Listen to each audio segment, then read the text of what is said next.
The NFL draft has come and gone. We know who all of our beautiful rookies are going to be for the 2025 season. We're going to react to all of the picks that were made. Well, not all of them. There's a lot. But we're going to give you our favorites, our favorite classes, and our biggest surprises from the draft. All that and more coming up on the Gridiron segment. Welcome back into the Gridiron segment, everybody. My name is Kyle. I am joined, as always, by Justin. We are going to be talking about all things NFL football. Hey, we had ourselves a draft. Some teams got good. Some teams stayed the same. Some teams just made us question absolutely everything we thought we knew going into the draft. And there was also a player that kind of made us question the things we thought we knew going into the draft. But before we get into all of that craziness, I've got to shout out Vivid Seats because they're our sponsor for this episode, and they are, without a doubt, the best ticket buying platform on the market. Now, the NFL season might not be here yet. Don't worry, we're real close. It's just a few short months away. I have great news, though. Baseball is in full swing, pun very much intended. If you're lucky enough that your NBA team is in the playoffs still, your hockey team is still in the playoffs, I know you're so excited. That was damn terrible. Let's go, yo. So everybody calling for a sweep, and now it might be the other way around. Oh my gosh, can you imagine? Oh, I can imagine how much New York will burn down if it does. New York will be acting a fucking fool if that happens. I love it. And if you're in New York, you can be a part of that magic that's happening if it ends up going to a Game 5. I think it probably will. And if it does, you can get yourself over to Vivid Seats and get the best tickets and the best ticket experience that you can possibly have. I'm talking about guaranteed seats, ticket insurance. That means that you know that you are actually getting a ticket to the event that you want to go to. Not like some of these other ticket buying platforms that'll say that you have a ticket, but then when they're not able to hold up their end of the bargain, you get left out to dry. You will never have that happen with Vivid Seats. And if you use the link in our description, you can save yourself even more money on some of the best prices you can find. So get yourself to Vivid Seats and go sit vividly for your favorite sporting events, your favorite comedy, like any kind of live shows. They got you covered, concerts, whatever. Thank you to Vivid Seats for sponsoring this episode. Now, enough of that. Let's talk about the draft. It's always my favorite. I love the draft. It's a tradition for me the night before that I will watch Draft Day with Kevin Costner because why not? And there was a moment at the very beginning of the draft that I was like, oh shit, this could be a wild Kevin Costner Draft Day type draft because the Jacksonville Jaguars jumped up to 2 to take Travis Hunter. This apparently was known about going into the draft. Took a lot of people by surprise, took me by surprise because I was just like, all right, yeah, Cam Ward just got selected. He's hugging the family. He's doing this. It's awesome, great. And then I look down at the ticker and I see Jacksonville at 2 and I'm like, what? And then I look at my phone and everything just starts pouring in and I'm like, okay. The logic to me is you're seeing Travis Hunter as a player who could feasibly play on both sides of the ball. So you're spending this year's first and next year's first to move up and take that. I don't have a problem with it, even slightly. I think that's kind of the value that is expected of that type of player. And if he ends up being what we think he's going to be, it's so worth it in the end. Justin, what were your thoughts about Jacksonville jumping up? Because I was a little bit shocked. Yeah, no, I was completely flabbergasted by it. I had gotten home. I was tuning in because I was watching on NFL Network, and I just see the Jacksonville Jaguars trade up to the number 2 overall pick, and like every other fan, just shocked by it. But then you look at the back office, basically in NFL circles, the teams already knew this was happening. I just watched Joe Shane talk about it with the Giants. And he said he knew that the Cleveland Browns were going to trade back from number 2. He just didn't know what team was trading up. But if you look at it, it makes a lot of sense for the Jacksonville Jaguars because you can take him at number 2. He can play both sides of the ball, wide receiver and corner. But you don't have to put the pressure on him to be the number 1 in both positions. because they already have a number one receiver in Brian Thomas Jr. So essentially, you're having Travis Hunter become wide receiver 2. And then when it comes to the cornerback room, yeah, he's going to have to be cornerback CB1 because he'll be on their best guy. He'll be following the opponent's best guy. Yeah, because I'm looking at their depth chart now. Tyson Campbell and Jerry Jones are listed as their CB1 and 2 ahead of Travis Hunter. Hopefully not the one we're thinking of. I don't know, but all I know is this if it works out, because I've seen a lot of trade-ups in the first round of the NFL draft, and you see these players fizzle out because of all the pressure because of their draft status. But Travis Hunter is about that work. He's about getting better. He's all about football, fishing, and streaming. So I feel like he'll have no problem having success here in the NFL, especially with Jacksonville. And it helps him out that he grew up in Georgia. His family can just drive right down to Jacksonville for his games. So I feel like it's a win-win on both sides. I'll tell you what, he's going to have a great time fishing in Florida, too. My God, Jacksonville fishing. He's going to be so content and having himself a great time. My favorite thing he said, though, I think somebody offered him, like, a watch or something. He was like, yo, you could have took this money and bought me a boat. He'd rather the boat than some jewelry. Oh, my gosh, for real. He's such a football guy. I want nothing but the best for him. I truthfully want him to be a all-pro, Pro Bowl type player on both sides of the ball. Like, I think that would be the coolest thing. I'm always for whatever has never happened before. Like, that's what's exciting for me to see. Could you imagine? Like, we're talking at the end of the season about the awards, and he's up for nomination for both offensive and defensive rookie of the year. Stop it, because I've thought about it. He's not going to win both. No. But him being in the running for both. He's not going to win both. He's not going to win both. Just go with me. How nuts would it be? It would be nuts if he did. But the problem is, you have Abdul Carter for defensive rookie of the year, possibly. You have you like that Abdul Carter. You have the first round pick that Cleveland actually took. I forgot his name off the top of my head. Mason Graham. Mason Graham out of Michigan. When Cleveland snatched Mason Graham right from the Chicago Bears, I was like, so defensive rookie of the year is going to be tough. Offensive rookie of the year is going to be a lot easier, assuming none of the quarterbacks have like a really good season or even a good season. We're also making some assumptions about Las Vegas's offensive line. If you're implying what I think you're implying. We talking about Genty? Yes. Yeah. What are you talking about? No, I was talking about Travis Hunter having an easier time getting offensive rookie of the year over defensive rookie of the year. They love pass rush for any kind of defensive award. It's harder for secondary players to win that type of award. You have to have like a 2019 Stephon Gilmore, last year's Pat Surtain, for example, like truly otherworldly seasons out of a cornerback. You need a Pat Surtain or a Sauce Gardner type of rookie. Absolutely. Which I think he's capable of.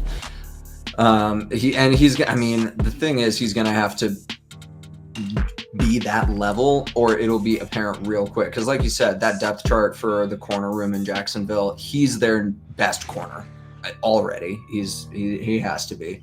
Then let me go back to my draft notes and make sure that I hit all the things that I want to talk about. We talked a little bit about... See, I feel so bad. We didn't talk about Cam Ward. This keeps happening to this poor guy. But you know what? We blew right past. No, I following your lead. You didn't do it. But this is a blessing in disguise for Cam Ward because he is so underrated in terms of media attention for the draft that I've never seen a first overall pick with such little attention because of all the star names that came after him. And I feel like that is exactly what he wants. He wants to buckle down. He wants to get on the field. He wants to go out there and ball out for Tennessee. And I feel like he is going to do it. And if there's one person that I think is going to keep Travis Hunter from getting Offensive Rookie of the Year, it's Cam Ward. truthfully, because there's always going to be the attention to the quarterback class. It's the biggest storyline of any rookie class, regardless of how deep that quarterback class is. Like, golly, we made a whole big stink about like Sam Howell and Matt Corral and Kenny Pick. Like, we'll do it for anyone if they are a quarterback, legitimately. So I hope that honestly, I kind of hope that it keeps up to where he can just kind of fly under the radar, do his thing, focus on football, because that's what matters here. We've talked about Travis Hunter. We talked about Abdul Carter a little bit. You think he's going to win Defensive Rookie of the Year on that? I think, assuming that fractured foot, which apparently doesn't need surgery, it just needed time to heal, if that doesn't affect him, I feel like he has a great shot at Defensive Rookie of the Year because he's never going to have to worry about double teams this season. Never. You're talking about a defensive line that is him, Dexter Lawrence, Kayvon Thibodeau, and Brian Burns. And you will guarantee you'll see it a handful of times this season, have all four of those guys on the field at one time. You will see all four of them on the line rushing at one time. And then that is not even that, because we have depth now. Like, there's a third rounder that they took. I'm trying to pull up my Giants draft notes here, but he's from Toledo. Oh, they got Darius Alexander. There we go, Darius Alexander. I'm bad with names. Sorry about that, everybody. I just pulled it up. I have the draft on my phone. Okay, Darius Alexander was taken in the third round. He is going to slot in there next to Dexter Lawrence. He's also known for his pass rush ability. He's kind of an older rookie at, like, I think it's 24, 25 when the season starts, but that's good for me because then you can just put him right there in the starting lineup. And that's 5 defensive linemen you got to worry about. Yep. Abdul Carter is never going to have to worry about a double team this whole season, assuming everybody stays healthy. And if that happens, he'll be a lock for a 7+ sack season, which to me is enough to get Defensive Rookie of the Year. I like it. Now, my guy in the second round that was taken just a couple picks before, who we were just talking about, Darius Alexander, Shamar Turner. I want to talk about him just slightly because I just got reminded of that, because I was like, God damn, this defensive tackle class was so good. Shamar Turner, to me, is such a it's a culture kind of pick to me, because there wasn't the top defensive tackle that was remaining on a lot of boards, but he crushed it in interviews, and like Dennis Allen loved him, absolutely did, and I'm excited to see where that goes. But the fact that was the kind of the only big splashy defensive line draft move that we made, I'm still like, I need somebody to be a run stopper. Shamar Turner doesn't necessarily do that all the time the best. Shamar Turner, if there's one thing about him that he needs to improve upon by the end of his rookie year, he needs to put on some weight. He's only 6'3", 290. Like, if you want somebody to be a run stuffer in the middle, you need them over 300. And he's not gonna be. That's the thing, because I don't think he's coming in to be the replacement or the kind of pressure from behind, if you will, for Javon Dexter. And I think that Dennis Allen is going to use him in a lot of different ways. Like, he might use him as a 3-tech. He might bring him off as a defensive end. Like, for all we know, he could drop him back into coverage to run a stunt, just because he is that Jesus, 290. He's slightly smaller than most defensive tackles. There you go. Jeez Louise. I was about to say he was a little defensive tackle. I'm like, that's an insane statement. But this is the other thing, because there's one word that's on his NFL.com draft report, and that's tweener. And that is a word that scares me when it comes to rookies, because it's like, you're too big for one position, you're too small for another. So then it's like, you need to find a home somewhere at the very least. And the problem I have with these lighter, smaller defensive tackles, and I'm using smaller quite loosely, is the fact that because we've had so many of those in today's NFL, the run game has improved because now we're just getting bigger offensive guards to just run them over. It's just like a counterbalance between the two. Yeah. The game is getting bigger again, which I kind of love. It was getting faster at first. Like linebackers were not having to be these gigantic freaking heat-seeking missiles like a Brian Urlacher or something like that. But now you kind of seeing a little bit like Philly went out and got some big old motherfuckers to go in the trenches, and look where it got them. They got themselves a Super Bowl. I think it worked out. They literally turned an outside linebacker into a middle linebacker. I hate them for it, and it worked. Let's talk about Philly real quick. They got Jahad Campbell. I don't even know how that happened. I feel like everyone was watching the draft board, and like when you're 5 picks away from Philadelphia, you're like, oh shit, it's happening again. And then you're 3 picks away, and you're like, somebody's got to take Jahad Campbell here. Somebody's got to stop him. It's like, please. And it's like, in a way, I understood the reasons why teams stood away from Campbell, which is because of the injury concerns. But the thing is, Philadelphia is not scared of taking a premier talent and stashing them away for most of the rookie season. They just did it last year with Cooper DeJean, and look what DeJean did towards the end of the season and in the playoffs. Oh, yeah. They know what they're doing. We're going to draft you in the first round. By the way, Philadelphia, I think it was Philadelphia or NFL, they have a real nice video of their war room in Philly and them trying to trade up to get Campbell even earlier than what they already did. No, I saw they wanted to go up in the 20s. Yeah, and they were just scared of somebody else taking them before him. But lo and behold, Philly always gets what the hell Philly wants. What Philly wants, Philly gets. That's ridiculous. I've never seen a GM that is so equal parts shrewd and brilliant and lucky. Because it's great to have one. It's amazing to have both. And Howie Roseman is both a fantastic, shrewd, and smart GM. And he's also extremely lucky in the sense that these players have just fallen to him, and it's like, are you kidding me again? All I'm gonna say is this, Philly, I know you have the statue of Rocky there. I'm gonna need you to tear that down and just build one of Howie right now, because that man has single-handedly saved your whole organization. No doubt. I mean, God, when you think of where they were at with, just even like the Super Bowl slump from the Nick Foles run, you were like, oh gosh, this is going to be a big old rebuild. Philly's going to have to do this, and this, offload all this talent. And damn it, they are now a perennial contender, which is, it's probably not great for you to see, but I enjoy it because my cousin's from Philly and he has a grand old time with it. I just want to point out why I said he single-handedly saved their seasons. Let's look at the actually, I was trying to find the former GM for the Eagles, but I ended up accidentally getting the 76ers. Never mind, we can move forward.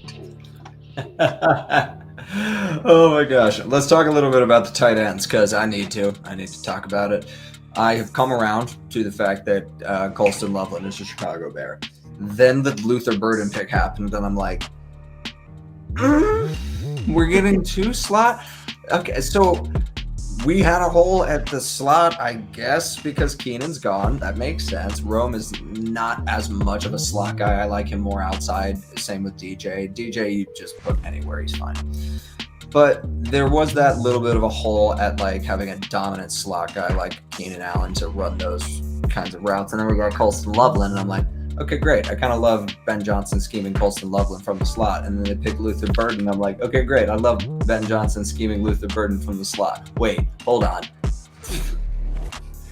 And it reminds me slightly, I'm not going to draw this comparison because Jahmyr Gibbs had such an amazing start to his career. But it reminds me of when the Lions took Jameer Gibbs because it was like, they just got David Montgomery, and I look at the Bears and I'm like, you have Cole Kmet. What are we doing? And then the whole thing with like Colson Loveland over Tyler Warren, it was 1A, 1B, and you just needed to be the right team picking tight end first. So I don't have a problem with that nearly as much, especially because like Colson Loveland had the more consistent production. Tyler Warren had a breakout year last year, and obviously you love that. He's going to be great for Indy. But if you look at like the pre-draft rankings, it was, Tyler Warren, tight end 1, Colson Loveland, tight end 2. But then you look at all players, it was Tyler Warren 6, Colson Loveland 7. They were right there, regardless of position. They were right there, and it was just a matter of which team is going to take a tight end first and which one fits them better. Ended up being Colson Loveland for my Bears. I liked some of the picks. I couldn't believe we got Luther Burden who fell so far. Ozzie Trapillo is one of my favorite picks of the draft. We just needed a big ass pass blocking, freaking huge. Like that was the funniest thing that popped up when I was watching round 3, and they picked Ozzie Trapillo, and I was like, it's just a huge, gigantic or something like that. I'm like, yeah. We need that. We need a big ass pass blocking anchor, and that's what we got. That's all my spiel about my team. The floor is yours for your Giants if you'd like to continue with any more. Well, before I go on to my Giants, and everybody's gonna know how I feel about that draft, I want to say some things about your Chicago Bears. I love the Colson Loveland pick because I love the idea of having 2 tight ends on your offense, especially for a second-year quarterback. There's a lot of pass blocking. There's a lot of pass blocking. There's also a lot of safety nets as well. Because now you have 2 safety nets that you can throw short routes in there in case of any trouble. The only criticism I give Chicago is the fact that you didn't take more offensive linemen. Because I feel like your offensive line was such the problem. I think that they made the moves that they did in free agency, and they thought they could take their foot off the gas with it, with investing in the O-line. And that's true.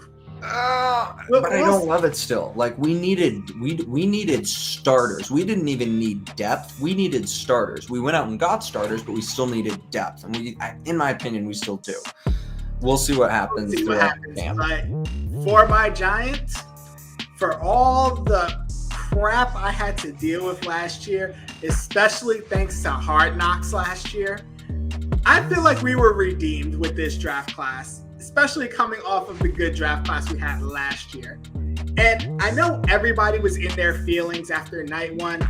Oh, why did the Giants go for Jackson Dart? Why did they take him? It was such a reach. They could have got him in the second round.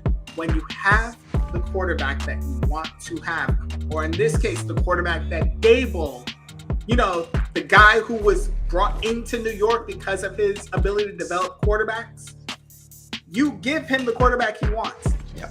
So, yes, there's not much difference between pick 25 and pick 4 that we had in the second round. That was, the 34 overall pick. What did we give up? A third rounder. Meanwhile, the Atlanta Falcons, who we'll talk more about, gave up their first rounder next year to do a similar trade up. But that's neither here nor there. We're talking about my Giants. Not similar because they went pass rusher. Yeah, we'll talk about that. I'm so mad at that. That's ridiculous. For the first round, we have our star pass rusher, who is going to join a litany of pass rushers that we already have. Back to old school Giants football. We have our quarterback of the future who is going to sit, and I'm going to repeat this. He is going to sit. Enough with the pundits out here talking about, is Jackson Dart going to start his rookie year? No, he is not. In a perfect world, he is not going to see the NFL field until either preseason or the last week of the season. Let's say we clinch a playoff spot and we just want to rest our starters. That's the only time Jackson Dart should be seeing the field in his rookie year. But let's go through the rest of it. Darius Alexander, we talked about. I love the pick. Pair him up next to Dexter. Watched out. Defensive line just go crazy. But then even the rest of the draft, I'm excited about.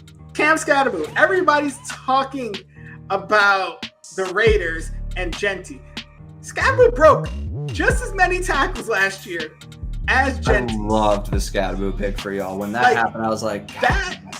I was mad more this than anything. Man reminds me of Ahmad Bradshaw in terms of size and height, which is funny because he's wearing number 44 now. But he plays like Brandon Jacobs did. Just that hard nose, down the middle. I'm going to wear. He's wearing 44? He's wearing 44. Right now. His jersey number is 44. I hope it stays because that's filthy. That's what I said. That's gritty. That's what I said. And then you got Marcus Bowe out of Purdue. He could be like our swing guard of the future. There's talks that he's going to be developing as our potential future right tackle because Illuminor is on the last year of his deal. We were talking about the tight ends. Thomas Fidoni the second. Like, I don't know what it is about the Giants and taking Italians, but I was looking at his RAS score in the 93rd percentile of all tight ends. And the reason why nobody knows his name is because his first 2 years, he was injured. Back-to-back torn ACLs. But this dude is a genetic freak. I think he's like 6'6", 6'5", 243. I saw him next to Scatterboo and Dable. He is tall. He is a huge target. Mm-hmm. Is he going to play? No. It is going to be interesting, though, seeing the competition between him and... between him and... I'm so bad. We have a tight end on the team that's already been... Bellinger. Bellinger. Oh, who I think is on the roster bubble. Ingram's in Jacksonville now. Huh? No, Evan Ingram's in Jacksonville. Yeah, okay. Sorry, salt. Yeah, no. And then we got Corey Black in the 7th round, who's really meant to be a special teams player. We have starters on this draft class. And pair that up with the draft class of last year that we're hoping takes another step up. We're no longer going to be the laughingstock of the NFL, which, by the way, I have personal problems, and I hope we clip this. I am so tired of the disrespect that we have been getting ever since the draft ended, because every major network or every major sports website still has the Giants in the power rankings as the last team just because of the strength of schedule. And I'm looking at it like, the draft we've had the last 2 years, the fact that we actually have a quarterback that can throw the ball, the fact that the Saints are still as bad as they were, if not got worse, and we're still a 32nd ranked team. Ridiculous. Y'all really got some things against New York, and y'all really need to stop that BS. I love it. Call them out. All right, let's talk a little bit about some of our favorite picks that were made. Do you got any that you want to jump in and talk about? For me, one of my absolute favorite picks, we've already talked about the ridiculousness of Jihad Campbell. We've talked about, the Luther Burden falling to the second. I love the Malachi Starks pick out of Georgia for the Baltimore Ravens. I fucking love that so much because you get the exact type of compliment that you wanted for Kyle Hamilton, and it feels like, oh yeah, that was one of the very few missing pieces for that defense for the Ravens that can really just make that a nightmare outing for any offense. What was some of your favorite picks of the draft? Okay, so I'm gonna give you my favorite pick, and it's just because I like making fun of the team that picked him. My favorite pick is Tyler Booker from Alabama going to Dallas. And that is because I feel so sorry for him. He was so excited about being a Dallas Cowboy. Oh, did I freeze? Yep. No. Okay. He was so excited about being a Dallas Cowboy.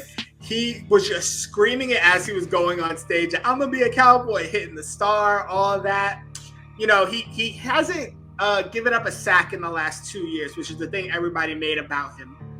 You know why he hasn't given up a sack in the last 2 years? Because the last person that got 3 sacks on him, aka who is he? Give me 1 second. I'm just going to be looking up names. Oh, yeah. Jalen frickin' Carter got 3 on him. Oh, and Jalen Carter is playing in his division. So you got to see him twice a year. And you got to see our defensive line twice a year. Ooh. Which means you got to see Dexter Lawrence. Not fun. He is one of my favorite picks because he was so excited about being drafted and becoming a Dallas Cowboy. But once he steps on the field week 1, he's going to start learning. These guys don't play around as much as you may think. Once Jalen Carter is diving at his ankles to try and intercept spikes, he's going to do it. Be a problem. He's going to do it. The other pick that I'm actually serious about that I absolutely love and everybody feels the way they feel, Will Campbell from LSU going to New England and now being the left tackle for that team. Listen, I get the whole thing about his arm length and all of that. This is a man that loves playing football. This is a man that literally said on camera, I will fight and I will die. He got tears coming down his face and he takes a shaky breath in. He goes, I will fight and I will die to protect them. And I'm like, that guy's going to play 10 years of pro ball fucking lineman. Also, I don't know if it's just the Louisiana accent. I would just sit and watch him do a lecture for like 3 hours. I've listened to him read the instruction manual on a lawnmower. Like, I don't care. It's this fabulous role. I fucking love it. I wish Rob was here. He couldn't make it onto the recording today, but I wish he could be here to hear this. Because I know some people have their feelings about him because of the measurables and all that. Y'all got a dog with him. Mm-hmm. And you already know I love my Giants' entire draft, so I'm not even going to speak on that anymore. I love it. Let's talk about some of the drafts that we particularly loved. I will start with Seattle. The Seahawks kind of surprised me with their draft. I didn't love Gray Zabel all the way through, but I thought if he goes to the right team, fantastic, and this was the right team, so love that. Nick Emanwari falling to them in the second, fucking fantastic. They go out and get Elijah Arroyo, which to a lot of people, it was either him or the LSU guy for tight end 3. I liked the LSU tight end just a little bit more, but I don't mind the pick at all based on where we were at with tight ends left. Then they went out and got Jalen Milroe, and I love that pick a lot because Sam Darnold, you're only tied to him for 2 years, which we all knew going into this draft that if Jalen Milroe is going to have sustained success in the league, he is one of the quarterbacks that probably should sit and learn and develop a little bit more. And this is a great opportunity to do that. Oh, and by the way, they went out and got Torrey Horton, which is one of my favorite kind of sleeper picks, the wide receiver from Colorado State. I got to watch him play live. It was fantastic, and he's very good. What else happened in that draft that I loved? Oh, yeah, they just went out and got some insanely large offensive tackles as well, like both 6'6" for the offensive tackle picks that they made to complement the Gray Zabel pick, who's also gigantic. So they got big in the trenches. Still would love for them to get maybe even more. You can never go wrong with an offensive line pick, and that's probably why I love their draft so much, is because they picked 3 offensive linemen and a D lineman, I believe. What was some of your favorite? What was your favorite class other than the Giants? So I have 2 other ones. I'm cheating because one of them's still in New York, and that's the Buffalo Bills, who learned their lesson. The reason why they lost in the playoffs is because of their defense, and they went all out on defense. Maxwell Harrison, I hope you become a star out there in Buffalo. Only because of the fact he showed great sportsmanship in night 1, dapping up every single first-round pick before he got called at number 30. And they just went in from there. They got Landon Jackson from Arkansas for the edge, Deion Walker from Kentucky that played D-tackle. Literally all but 3 picks have been on the defensive side of the ball. But then we got the other team that I think had a really good draft, and I guess we're going to be talking about this team for a little bit, specifically one of their players, and that's the Cleveland Browns. Because Cleveland played this draft masterfully, if I have my own opinion on it. Mason Graham to clog up the middle. Perfect. Fantastic pick. I was pissed when Perfect. he didn't go to Pair him up with Myles Garrett, and you are in for a good little ride. That's fun. Carson, I am going to butcher this last name. Carson Swessinger from UCLA. Great pickup there. Quinshawn Judkins. Fucking ridiculous that happened. To get him in the second round when he was projected to be a first rounder. Pissed when that happened because I was like, oh yeah, no wonder they didn't go Genty at 5 because they got a great running back. Yep. They basically got Chubb as younger and cheaper. Yeah. Okay. So guess what? We're good there. The only questionable thing that I say they did was the 2 quarterback selections. That was a mistake. Dylan Gabriel was gonna be there. I don't know why they selected Dylan Gabriel. This is why I want to know how the interviews really went for Shedeur Sanders, because they went Dylan Gabriel, waited 2 more rounds, saw Shedeur was still there, and said, "Yep, we're gonna take him." It's that to me. The 2 quarterbacks is what holds me back from loving that draft class because I fucking adore the Judkins pick. I think Mason Graham was the right decision there. A lot of people were like, oh, that was stupid. No, you're going to love Mason Graham once the season starts and you realize that like, oh, people can't really run between the tackles against us. Oh, thank you, Mason Graham. That's fantastic. But the 2 quarterbacks and the way that everything went down. Are we going to talk about the Shedeur thing? Hell yeah, we're going to talk about the Shedeur thing. Let's switch over to this banner.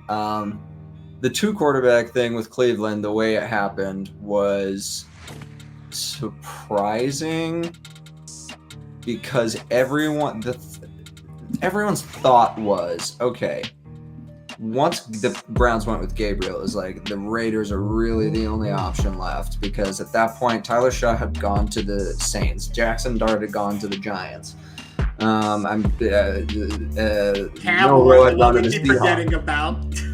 That was a given. Like, this is the problem, is that it was such a given. It was so chalky leading into the draft. It's like, yeah, and Cam Ward to the Titans, but we already knew that. I told myself, make sure you give Cam Ward his flowers. And we keep on just bad. Milroe had already gone to the Seahawks. Anyways, it just feels like they're trying to really emphasize that it's earned, I guess, more than anything, which I can understand to an extent. He was better than a 5th round pick. I think that the tape he wasn't a first rounder. He was nowhere near a top 5 pick, but he was not a 5th round pick, especially with the need at quarterback in this league. The notion that he should have been there on day 3 had never even crossed my mind. I thought he was going to be a late second round, maybe 3rd round quarterback, and now here we are. I don't know. It doesn't make a whole lot of sense to me. The Tyler Shaw pick specifically does make sense because it's like, yeah, you need a guy who's like had a bunch of experience that can start and go right now because Derek Carr is not going to be playing for you. That's fine. I totally get that. The Dylan Gabriel specifically being picked by Cleveland before Shedeur, I was like, that's interesting to me. That I don't necessarily understand that wholly. Justin, what do you think about it? I think Dylan Gabriel is going to be playing running back by year's end, but that's a whole different situation. Let me talk about Shedeur, and let me give you my 2 cents on why I think he slid so much, because that has been a thing ever since the draft. You hear opinions left and right about it. Was it his tape? Was it his interviews? Was it the bravado of being a Sanders and his family? And all I can say is It's all of the above. It's all of it. It's all of it. The tape is late first, early second round at the best. At his worst, third round. At worst, third round. Do I believe that he should have been a fifth round pick? Absolutely not. But here's the problem that everybody keeps forgetting. Being a NFL prospect is a job interview. It is the same thing as if you and I were to go to another job, sit down with the recruiter, and have an interview with them. As such, they are looking at everything. They are looking at your tape, but they are also very much looking at who you are as a person, and if you are a quarterback, as a leader among an offense or among an entire team. And Shedeur, Colorado, everybody there loves him. Great. But what the NFL teams apparently saw in interviews with him, the way he answered questions, the fact that he did not do any workouts at all. He did not, I believe he was one of the people, I know Abdul Carter was the same way. He only met with certain teams who are picking high in the first round, which, that kind of did you dirty there. He looked at it more like, in the face of it, I am going to the NFL no matter what, and I could do whatever I want. And unfortunately, the NFL, being as big as it is, said, nope. Do I think it's wrong that NFL owners did this, or that the NFL as an organization did this? No. Because that they're in their right to do that. It's their employee. It's their employee. They can choose whether or not they want to bring in the baggage that also comes with a Shedeur Sanders, i.e. a Deion Sanders, i.e. a parent who is like going to speak his mind and say whatever, but because his star power is so big, it becomes headline news. Oh my It's gosh. just like the Ball brothers in the NBA. They took him high because the talent actually matched where the draft status was. Absolutely. Now, I mean, at least for 2 out of the 3. Listen, the third one got a career in music. So, as far as I know, all 3 brothers are successful in their own way. But their talent and how they were on the team, especially Lonzo, was very much worth dealing with their father. Unfortunately, Shedeur's is not worth it. If he was really worth a top 3 pick, any team would deal with it. But unfortunately, he's just not. He's worth a chance at a starting job, which I think he's going to get in Cleveland. And I hope he takes it, because you're really competing against Joe Flacco at this point. And you have a great opportunity to be in a quarterback room with a Super Bowl winning quarterback who has been in the league for a long time. I hope he takes advantage of that opportunity. And this is the part that he has to prove. 1, you have to prove that you belong in this league, which means you have to beat out all the quarterbacks, including an aging Super Bowl winning quarterback in Joe Flacco. But 2, and most importantly, you need to be able to show that you are coachable to a coach that is not named Deion Sanders, or to a coach that is not under a Deion Sanders. Because let's also remember, he has never had a head coach that wasn't his father. Yeah. Now, there's an interesting point that was also made. I think Mark Schlereth was making, he was talking about it. And the point he was making was, it's very clear that Shedeur is talented, but he's never really had to earn the position. And what he meant by that was, he's always been the starter everywhere he's gone. It's been assumed, and he's been the proverbial, like, he's going to be the starter. This is not the case anymore. He's got to go earn it. So it's going to be interesting to see how he responds to that. I think that he's very capable of responding to that in a way that the Cleveland Browns are like, okay, this is going to be our guy moving forward, like, for a while. It all just depends, because you know and I know that this league is freaking weird and luck-based more than anything else. Because if there wasn't some freaking wild hit on Drew Bledsoe, we wouldn't ever know about the pick 199 in the 2000 draft. But here we are. Anything else that you want to chat about the draft before we get on out of here? Yeah, leave the Jackson Dart hate alone. Like, God dang, he's gonna sit all season. Had to let that out. Had to get that out. Had to get that off your chest. Last thing from me before I go, my Chicago Bears are going to have a 4,000-yard passer for the first time in 2025. It's the third year in a row I've said this. We gotta say it. Third year in a row I've said this. No.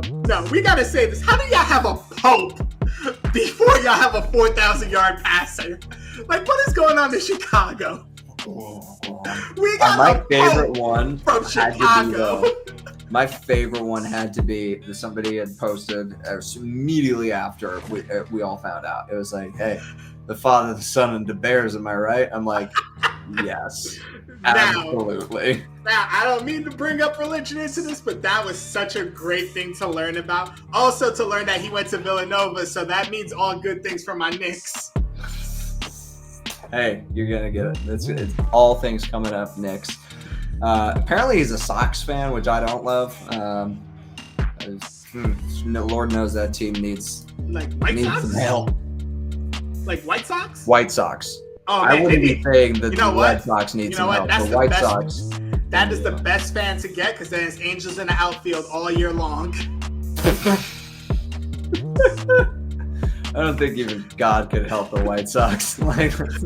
Well, listen, they're doing better than the Colorado Rockies, who got blown out in a doubleheader, both games. My best friend in the world is a diehard Rockies fan, and I texted him. We were going back and forth about the new Pope being a White Sox fan, and I was like, yeah, they need the power of God on their side, and Rockies kind of do too. And he goes, listen, we got the power of the devil on our side. I'm like, give the devil some credit. Dick Monfort is way more evil. All right, we're starting to talk about baseball. That's how you know we got to wrap it up. It has been great hanging out with y'all in the Gridiron segment, as always. Make sure you're following us on all the platforms. We're going to be revamping our Instagram very shortly here, but you know that we're still on Facebook. You know that we're still on TikTok trying to do all the things, talking about sports, chopping it up, having a blast. And you could be too if you're following and subscribed. Also, please make sure you hit the like button. It helps us out a bunch. Until the next time, that's been Justin. I've been Kyle. We've been talking about football, and we'll see you on the next one. Peace.